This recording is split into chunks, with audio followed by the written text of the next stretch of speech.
We are back. We are back. Hey, We are Jennifer. back. Hi, Scott.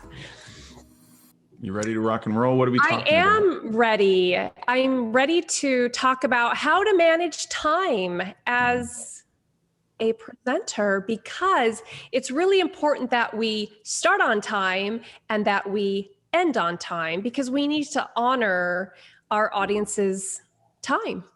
Yeah. That reminds me, I think we have to be, if we're great speakers, we're highly respective. Wait, what am I trying to say? We're highly Respectful. Thank you. Anytime. As a speaking coach, you would think I know English. That's what I'm here for. I know my basic, thank you.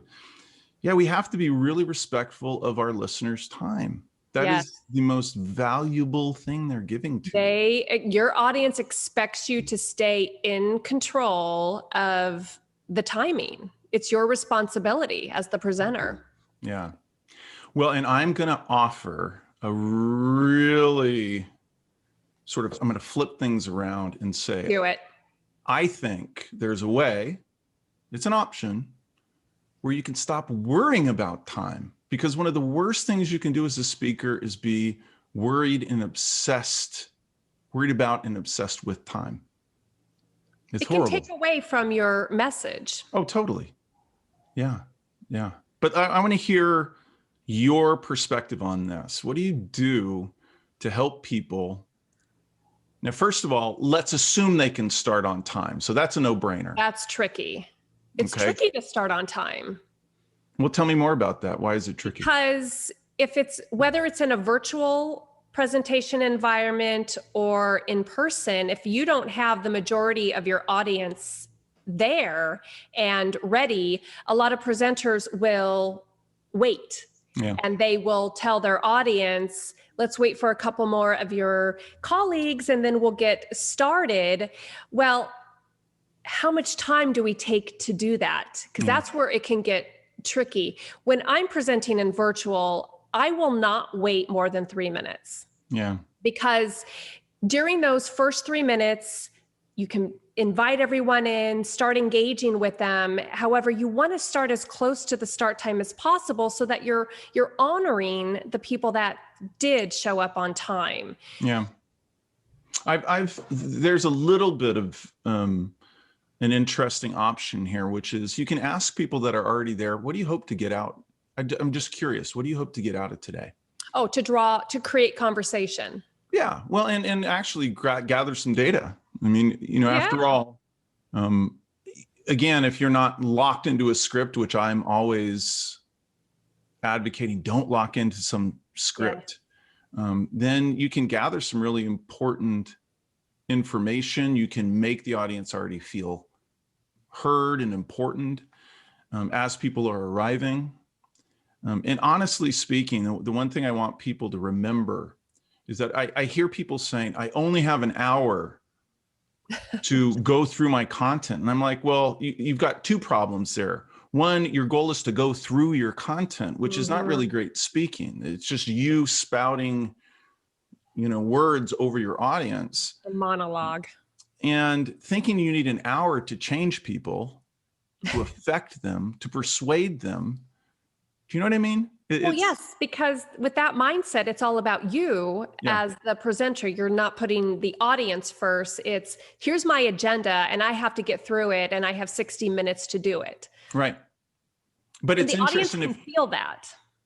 And you can give up. I mean, with the 3 minutes, like you said, that's a nice guideline. If I give 3 minutes to the people that are showing up late, what I'm constantly trying to do is be respectful of everybody's time. So if most of the people are there, I'm going to say, well, I'm going to start because the vast majority of you here, rather than waste all these minutes of your time for 2 or 3 people that are late, I'm just going to go ahead and get started. Yes. It's more out of respect for their time than it is out of the desire for me to hoard time to get through my stuff. You know what I mean? I do. However, where that can get tricky is if the majority of your audience has arrived, what if one of your key stakeholders has not arrived yet? arrived. So for example, it could be your SVP is going to be attending your presentation and they have not yet arrived. Do you get started early? Yeah. Yeah. Well, what would you say? You've just freaked me out. I don't know. That's a good question. I would acknowledge it. I would acknowledge that you're trying to get started as soon as possible. If you want to give that key stakeholder another minute or so, then at least provide value to your audience. You don't have to maybe dive into the presentation. You can still provide some value to the audience. And really the key to that scenario is you need to use your best judgment. Yeah. Absolutely. I agree for sure.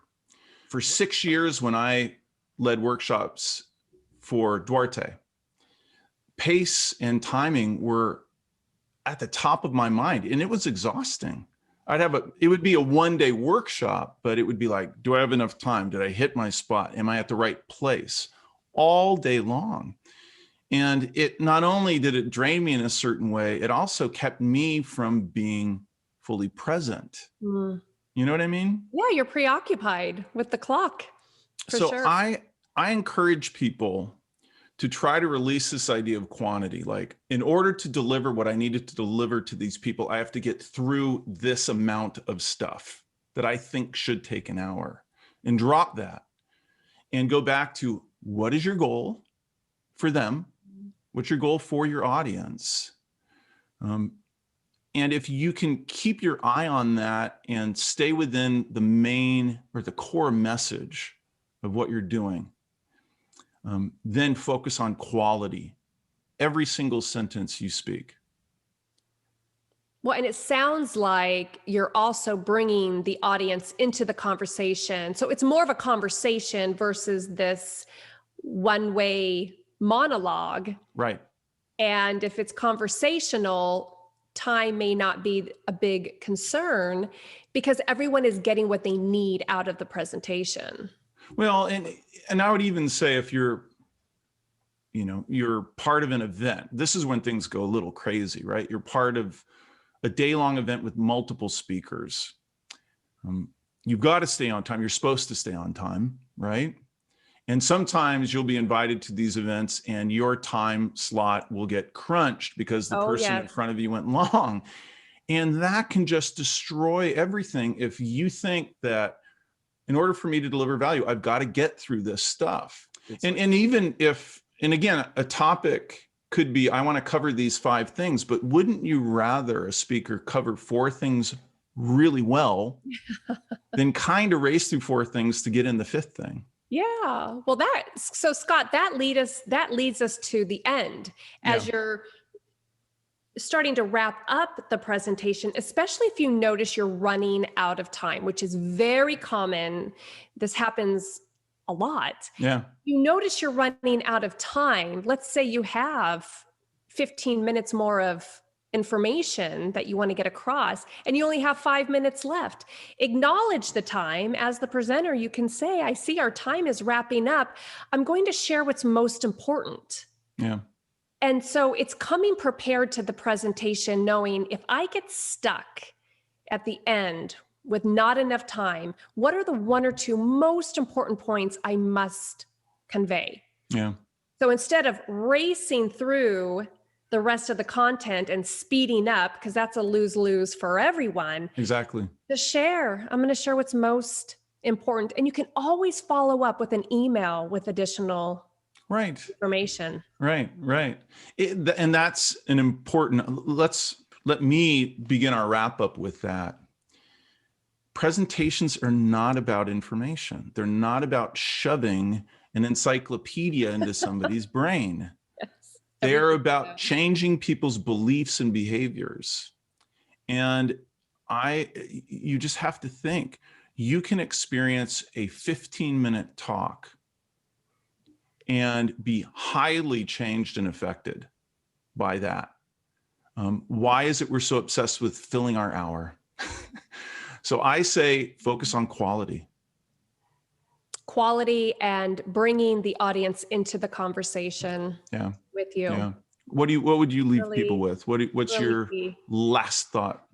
Oh, well, timing is really important in our world of presenting. And I have a technique that I use because I teach workshops and I need to honor my audience's time. So I have a big clock that is easily accessible to me because, right. especially over Zoom, if you're in full screen, you don't have a clock on your screen. That's right. So it's hard to keep track of time. So I always have a big clock accessible. And then I also write down, I give myself, well, I'll show you. I give myself, these are start and end time. So it helps keep me on track, making sure that I am providing all the value for my audience so that I can go share this content and have that conversation. So it's like almost little presentations within a presentation. You want to hit certain benchmarks at certain times. Yes. So you can, And this tells me that I'm on track. Yeah. I'm on track. And especially over Zoom, I'll put a piece of tape here and I'll just tape it up to my monitor and it's a great visual. Yeah. All right. Now, next week, we are talking about what? We are breaking the norms. Yeah. The norms, presentation norms. Breaking presentation norms, because you and I know it. One of the things that hold our clients back is that we ask them to do things that sometimes go outside the mainstream presentation expectations of their particular presentation culture within their place of work. Yes. And that's a risk, and that can be tough. And it can feel very uncomfortable. Yeah. Yeah. So well, we're going to help people with that. Yeah. All right. Thank you, everybody, for listening, and we will see you next week. Bye-bye.